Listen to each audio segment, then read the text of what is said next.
السلام علیکم، welcome to حقیقت نامہ۔ میرا نام سید سعد شاہ ہے۔ مرگٹ کی بدروحوں سے بچنے کے لیے شازیہ بے لگام گھوڑے کی طرح دوڑ رہی تھی۔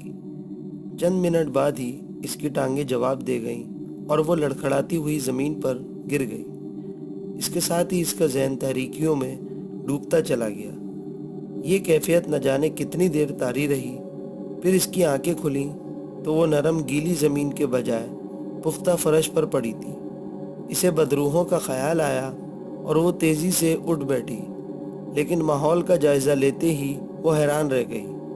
بدروحیں غائب تھیں اور وہ کسی عمارت کی راہداری میں موجود تھی۔ وہ راہداری کافی طویل تھی اور اس کے اختتام پر ایک دیوار تھی جس میں بنے طاقچے میں ایک چراغ جل رہا تھا۔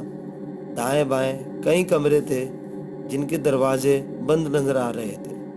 اس نے پلٹ کر دیکھا تو عقب میں چند فٹ کے فاصلے پر ایک بڑا چوبی دروازہ نظر آیا جو بند تھا۔ وہ خوفزدہ ذہن کے ساتھ سوچنے لگی کہ وہ کس عمارت میں ہے اور یہ عمارت کہاں واقع ہے۔ وہ بدحواسی کے عالم میں مرگٹ سے بھاگی تھی اور شاید اس عمارت میں داخل ہوتے ہی گر کر بے ہوش ہو گئی تھی۔ راہداری میں گمبھیر سناٹا طاری تھا اور کسی قسم کی کوئی آواز نہیں سنائی دے رہی تھی، لیکن چراغ کی موجودگی سے ظاہر ہوتا تھا کہ عمارت ویران نہیں تھی اور اس کے علاوہ بھی کوئی عمارت میں موجود تھا۔ وہ اٹھی اور راہداری کے بند دروازے کی طرف بڑھی۔ قریب پہنچ کر اس نے دروازہ کھولنے کی کوشش کی مگر کامیاب نہ ہو سکی۔ شاید دروازہ باہر سے بند تھا۔ اس نے دروازے پر زور سے 2-3 ہاتھ مارے اور انتظار کرنے لگی، لیکن کوئی رد عمل ظاہر نہ ہوا۔ چند لمحوں بعد اس نے مایوس ہو کر راہداری کے دوسرے حصے کی طرف دیکھا اور اس طرف بڑھنے لگی۔ پرانی طرز کے 24 دروازے ظاہر کر رہے تھے کہ وہ عمارت قدیم زمانے کی تھی۔ راہداری کے وسط میں پہنچ کر وہ رکی اور بلند آواز سے بولی، کوئی ہے؟ تم کون ہو؟ جواب میں آخری کمرے کی طرف سے ایک آواز ابھری۔ لہجے میں نرمی تھی۔ بولنے والا کوئی مرد تھا۔ میں گاؤں میں مہمان ہوں، بھٹک کر ادھر آ گئی تھی مگر اب باہر کا دروازہ بند ہے، شازیہ نے بتایا۔ یہاں آ جاؤ لڑکی، آخری کمرے سے آواز آئی۔ میں ذرا مصروف ہوں۔ شازیہ نے ایک لمحے کے لیے سوچا، پھر آخری کمرے کی طرف بڑھنے لگی۔ جلد ہی وہ اس کمرے کے پاس پہنچ گئی۔ کمرے کا دروازہ بند تھا۔ اس نے آہستہ سے دستک دی لیکن کوئی جواب نہ ملا۔ 1-2 لمحوں بعد اس نے دوبارہ دستک دی۔ اندر آ جاؤ لڑکی، دروازہ بند نہیں ہے۔ اس بار اندر سے وہی مردانہ آواز باہر آئی۔ شازیہ نے دروازے پر دباؤ ڈالا اور دروازہ کھلتا چلا گیا۔ اندر تاریکی تھی۔ اس نے آنکھیں پھاڑ کر دیکھنے کی کوشش کی لیکن کچھ نظر نہ آیا۔ اسی لمحے اندر سے آواز ابھری، اندر آ جاؤ، جھجکو مت، میں ابھی چراغ جلاتا ہوں۔ شازیہ نے ڈرتے ڈرتے تاریک کمرے میں قدم رکھا۔ اندر داخل ہو کر وہ رک گئی۔ کمرے میں کسی کی گہری گہری سانسیں سنائی دے رہی تھیں۔ شازیہ روشنی ہونے کا انتظار کرنے لگی، لیکن اچانک اسے عقب میں ہلکی سی چرچراہٹ سنائی دی۔ اس نے بے اختیار پلٹ کر دیکھا اور بے ساختہ اچھل پڑی۔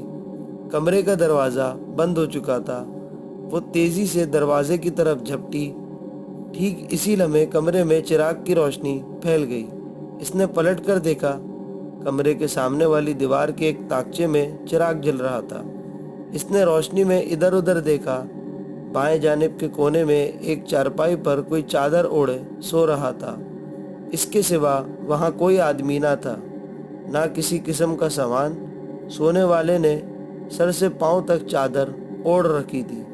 شازیہ کو حیرت ہوئی کہ وہ آدمی کہاں ہے جس نے اسے اندر آنے کو کہا تھا اور چراغ کس نے جلایا۔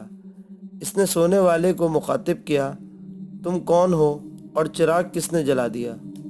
جواب میں سونے والے نے اپنی چادر اتار پھینکی اور اسے دیکھ کر شازیہ کی خوف سے چیخ نکل گئی۔ وہ سفید لمبے بالوں والی ایک خوفناک بڑھیا تھی جس کا چہرہ انتہائی بھیانک تھا۔ دونوں ہونٹ کٹے ہوئے تھے جن سے لمبے لمبے دانت جھانک رہے تھے۔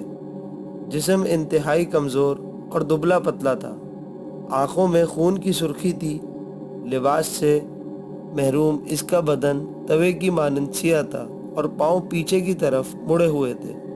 یقیناً وہ کوئی چڑیل تھی۔ تنویر کا دہشت سے برا حال تھا۔ کالی چڑیل اس کی طرف بڑھتے ہوئے اسے اپنے خوفناک آنکھوں سے گھور رہی تھی۔ تنویر کا دل چاہا کہ وہاں سے بھاگ نکلے، لیکن وہ اپنی جگہ سے حرکت نہ کر سکا۔ اسے یوں محسوس ہوا جیسے زمین نے اس کے پاؤں جکڑ لیے ہوں۔ اس نے چیخنے کی کوشش کی، لیکن حلق خشک تھا، اس لیے آواز نہ نکل سکی۔ کالی چڑیل اور اس کے درمیان فاصلہ گھٹتا جا رہا تھا، مگر پھر اچانک پراسرار روشنی غائب ہو گئی اور وہاں گہری تاریکی پھیل گئی۔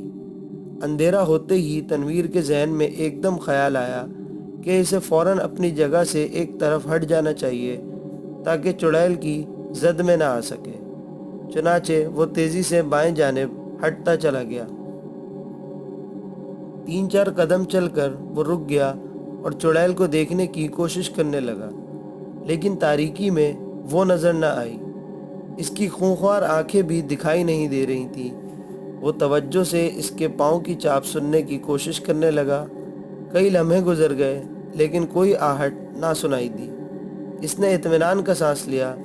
ٹھیک اسی لمحے کسی نے اس کا ہاتھ پکڑ لیا اور دہشت کے مارے گھگیانے لگا۔ کون؟ اس کے حلق سے بمشکل نکل سکا۔ میں رانی ہوں بابو جی۔ اس کے کان کے پاس ایک ہلکی سی آواز ابھری۔ رانی؟ وہ خوف سے ہکلایا۔ کون رانی؟ تم تو چڑیل ہو۔ واہ بابو، اتنی جلدی بھول گئے؟ وہ اس کا ہاتھ اپنے ہاتھ میں لیتی ہوئی بولی۔ کیا چڑیل اور مجھ میں فرق نہیں ہے؟ ہاتھ چھونے پر تنویر کے ذہن سے خوف کی چادر سرکنے لگی۔ چند منٹ بعد اچانک روشنی پھیل گئی اور تنویر بے اختیار اچھل پڑا۔ دوستوں، اگر ابھی تک آپ نے ہمارا چینل سبسکرائب نہیں کیا تو نیچے موجود بیل آئیکن کو پریس کر دیں۔ ادھر دوسری طرف چادر اترنے پر سونے والے کو دیکھ کر شازیہ کے حلق سے چیخ خارج ہوئی اور وہ بے اختیار پیچھے ہٹتی ہوئی دیوار سے جا لگی۔ وہ دہشت زدہ نگاہوں سے چارپائی کی طرف دیکھ رہی تھی، جس پر زندہ انسان کے بجائے ایک انسانی ڈھانچہ تراش تھا۔ گوشت پوست سے محروم اس ڈھانچے کی کھوپڑی میں صرف ایک چیز زندہ تھی اور وہ تھی اس کی آنکھیں، خوفناک اور خونخوار آنکھیں جن میں بھیڑیے کی سی چمک تھی، اور وہ آنکھیں شازیہ کو گھور رہی تھیں۔ خوف کی شدت سے شازیہ کا حلق خشک ہو گیا اور جسم پر کپکپی طاری ہو گئی۔ وہ پھٹی پھٹی آنکھوں سے مردہ ڈھانچے کی طرف دیکھ رہی تھی۔ 1-2 لمحے گزر گئے اور ڈھانچے نے کوئی حرکت نہ کی۔ شازیہ کے ذہن میں آیا کہ اسے کمرے سے نکل جانا چاہیے۔ اس نے سر گھما کر کمرے کے دروازے کی طرف دیکھا، جو اس کے اندر آتے ہی بند ہو گیا تھا۔ پھر اس نے ڈھانچے کی سینے کی ہڈیوں پر نگاہیں جما دیں اور دیوار کے ساتھ ساتھ دروازے کی طرف سیر کرنے لگی۔ ڈھانچے کی خونخوار آنکھوں کی طرف دیکھنے کی اس کی ہمت نہیں تھی۔ ڈھانچہ بے حس و حرکت پڑا ہوا تھا۔ وہ انچ انچ سرکتی ہوئی دروازے کی طرف پہنچی۔ پھر اس نے ایک دم دروازے کی طرف رک کر کے دروازے میں لگا لکڑی کا ہینڈل پکڑ کر جھٹکے سے اپنی طرف کھینچا، لیکن دروازہ نہ کھلا۔ دروازہ نہ کھلنے پر وہ اور بھی گھبرا گئی اور بار بار کوشش کرنے لگی، لیکن ناکام رہی۔ شریمتی جی، تم سے دروازہ نہیں کھلے گا۔ اچانک چارپائی کی طرف سے آواز آئی۔ شازیہ نے پلٹ کر چارپائی کی طرف دیکھا اور خوف سے اپنی جگہ ساکت ہو گئی۔ وہ ڈھانچہ چارپائی پر اٹھ بیٹھا تھا، اس انداز میں کہ اس کے پاؤں فرش پر تھے اور نگاہیں شازیہ پر مرکوز تھی۔ میں باہر جانا چاہتی ہوں، شازیہ خوف سے اکلائی۔ جانا تھا تو آئی کیوں تھی؟ ڈھانچے کے منہ سے آواز خارج ہوئی۔ اب تم صبح سے پہلے نہیں جا سکتی۔ کیوں؟ وہ دہشت زدہ لہجے میں بولی۔ پنڈت شنکر لال کی یہی مرضی ہے۔ ڈھانچے کی ہنستی ہوئی آواز سنائی دی۔ وہ تو مندر میں تھا، تمہارا اس سے کیا واسطہ؟ مجھے جانے دو۔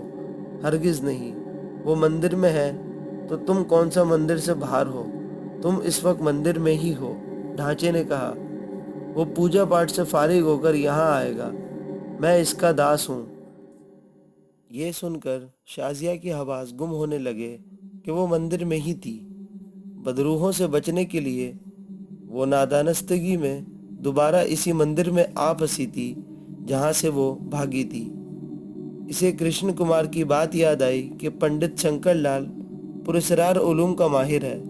یقیناً وہ بہت بڑا جادوگر تھا جس نے اپنے جادو سے مردوں کو اپنا تابع بنا رکھا تھا۔ وہ خوفزدہ ذہن سے سوچنے لگی کہ وہاں سے کیسے نکلے۔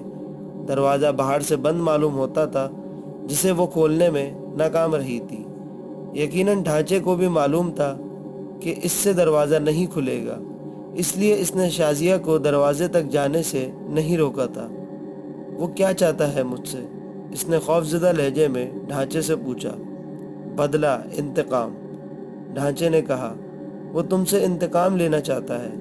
کس بات کا؟ وہ چونکتے ہوئے ہکلائی۔ تمہارے شوہر کا، اپنی عزت کا۔